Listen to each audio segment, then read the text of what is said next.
करोड़ मुसलमानों से, सिर्फ 34। ईमेल करने का कोई फायदा नहीं होगा जी। ईमेल उसको की जाती है जो ओपन माइंड से बैठी हो। जो आरएसएस और बीजेपी ओपन माइंड से है तो आप उसको ईमेल कीजिए, आप उसको चिट्ठी लिखिए, आप उसको गुजारिश कीजिए। जो ओपन माइंड से बैठे हैं, जो किसी बात को सुनने के लिए तैयार हैं, उस पर अमल करने के लिए तैयार है, उनसे फायदा होगा या किसी और से होगा? ये सिर्फ एक तरीके से होगा, वो है कि हम अपना बिल मुस्लिम अवाम से, मैं अपना एक प्रपोजल बना रहा हूं, उसके बाद सबसे ओपिनियन लिया जाएगा, एक फाइनल करके एक अच्छा वक्फ बिल एक्ट बनाया जाएगा।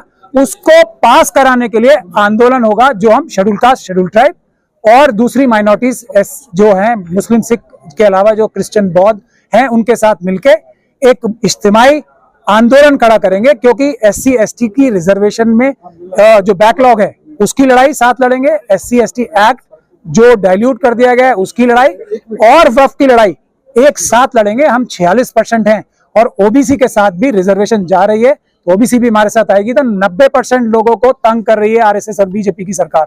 तो हम वो आंदोलन करेंगे जब ही वक्फ बचेगा, जब ही आपकी इज्जत और जो बेहुरमती हो रही है आज हमारी ख्वातीन की, बच्चियों की, जो हमारे बुजुर्गों की दाढ़ी रखने पे सड़कों पे मारा जा रहा है, आपकी मस्जिदों पे जो सैकड़ों साल पुरानी है उस पर हमले हो रहे हैं, और आप ये कह रहे हो कि अभी हम डिसाइड करेंगे। आप हो कौन?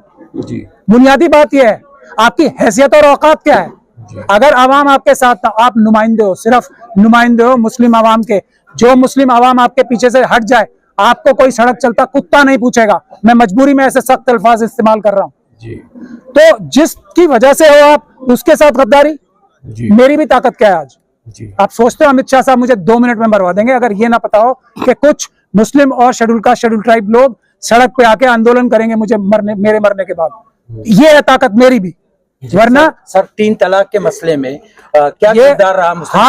हर केस, ये तो मुझे छोड़िए, अभी जस्टिस ये अंसारी हैं, उन्होंने अभी दिल्ली में ऐवान गालिब में बोला है, personal law board, Jamiat Ulama Hind, Jamaat Islami जितने केस लड़ते हैं सब 100% हारते हैं। ये तो जस्टिस अंसारी ने बोला है। और ये जानते हैं हारते ऐसे नहीं है, जानबूझ के हारते हैं, मिली भगत से हारते हैं, करोड़ों रुपए आप लोगों से इकट्ठे करते हैं और केस हारने के लिए लड़ते हैं।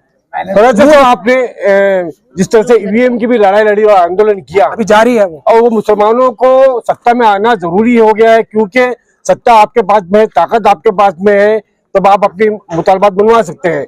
एक सवाल ये भी उठा है कि मुसलमानों का प्रतिनिधित्व जो है असेंबली में, पार्लियामेंट में मुनासिब नहीं है, सही नहीं है, और ये मुतालबात भी उठे हैं। लेकिन एक सवाल ये भी है कि जिन लोगों को हमने MP बना के भेजा, असेंबली में MLA बना के भेजा, उन्होंने आज तक क्या किया? ये भी सवाल खड़ा होता है। फिर वही सवाल आ जाता है, आपने उनका क्या किया? आपने भेज दिया, गलती कर दी या सही भेज दिया, आपने उनका क्या किया? आप अपने ही मेंबर ऑफ पार्लियामेंट के घर जाके अगर आंदोलन नहीं कर सकते, उनके खिलाफ तो कर सकते हैं कम से कम पीसफुल प्रोटेस्ट, कि हम आपको सोने नहीं देंगे, जाओ पार्लियामेंट के बाहर धरना लगाओ। हमने क्या किया उसको देखिए। ये तो सिस्टम बन गया है ना हमारा, हम इतना फंस चुके हैं कि मजबूरी में एक पार्टी के खिलाफ वोट देना पड़ता है, और कुछ पार्टीज को ये पता है कि ये जाएंगे कहाँ।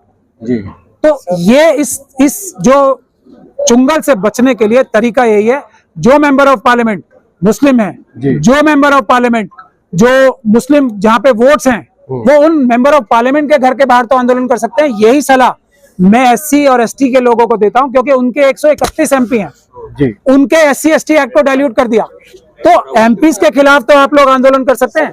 तो जो भी हमारे नबी को गलत बोल रहे तो बोल रहे, अभी इतने हम देख रहे, हम बच्चा लेके मैं 3 घंटे खड़ी हुई, और इतनी छोटी बात अपने ही लोग पकड़ेंगे, तो फिर हमको कहाँ से कुछ मिलेगा? मेरे हाथ में बात करने की भी हिम्मत नहीं हो रही, पर अपने मैं आपको बता रहा हूँ, सिर्फ औरतों की हिम्मत से NRC रुका नहीं। हम गोली खाने तो आंदोलन बिठाओ, तुम हम पहले आते, ये आदमी आए ना आए हमको फर्क नहीं। हमको बुलाइए, आप आदमी तैयार। मैं बोलने से अपना सामने मीडिया से 2 सवाल खाली से आपसे, हमारे में ये ख्वातीन लीड करेंगी वक्त आंदोलन की। सर पहली बात रहती वो सुन्नी का है, वो अहले हदीस का है, वो हनफी का है। मुसलमान का कौन सा है? कौन सा ये तो वो पूछ। बोलते नहीं। वो सुन्नी का है, उधर नहीं जाने का, वो तबलीगी का है, वहाँ पे नहीं जाने का। तो हम जाए किधर? हम इंसान नहीं। ये हमारा सवाल है तुम्हारे सब औरतों आदमियों से कि हम किधर जाए, हम हमारी बात किसको रखें? आप अपनी बात रख लीजिए। आपको रसूलुल्लाह ने जो रास्ता दिखाया वो अस्सलाम वालेकुम, मेरा नाम शाहीन पठान है। मैं AKQ न्यू लॉ अकेडमी की लास्ट ईयर लॉ स्टूडेंट हूँ। अभी ये गवर्नमेंट को बताना है अपने को वापस से, जो 2020 में इन्होंने NRC और जो बिल लेकर आए थे, शाहीन बाग वापस से अपने को बिठाना है, इस वजह से कि वो एक्ट ना बने। ये एक बच्ची ये सोल्यूशन बता सकती है, ये हमारे उलेमाओं को समझ में नहीं आती है। ये बच्ची सच्ची है, वो बेईमान है। सिर्फ प्रोटेस्ट ही हमारे पास एक आखिरी हमारे पास सोल्यूशन है। अगर हम मतलब प्रोटेस्ट करेंगे तो ही हमको हमारी जो भी जिंदगी वो बचा सकती है। अगर तुम प्रोटेस्ट नहीं करेंगे, क्योंकि मरना तो सबको है, कोई घर में मरेगा, कोई रास्ते पर आके मरेगा, तो हमको प्रोटेस्ट करना है, हर हाल में करना है। ये प्रोटेस्ट कौन करवाएगा आपसे? किसके अंडर में? क्योंकि हमारे बड़े सरबराह जो भी होंगे इनसे पूछो, मैं क्या बताऊंगा, मैं तो तैयार हूँ। जिस तरह से